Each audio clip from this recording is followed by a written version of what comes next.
শুভ বিকেল বন্ধুরা, আমি এখানে চলে এসেছি লাউয়ের জমিতে। আমার লাউয়ের জমির পরিচর্যা করতে।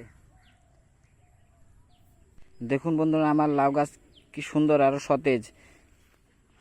আপনারা যদি কেউ লাউ বুনে থাকেন বা বাণিজ্যিকভাবে চাষ করে থাকেন, তাহলে এই লাউ গাছের মূল গাছের কেউনি ডুগাগুলো ভেঙে দিতে হবে প্রথম প্রথম।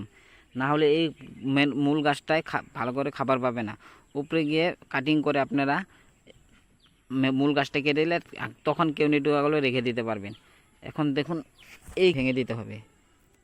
এগুলো ভেঙে দিচ্ছি। ভেঙে দিলে আপনার মূল গাছটায় খাবারগুলো পরিমাণ মতো পেয়ে যাবে।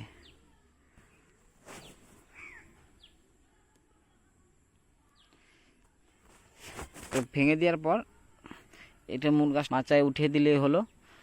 তো ভালো থাকুন।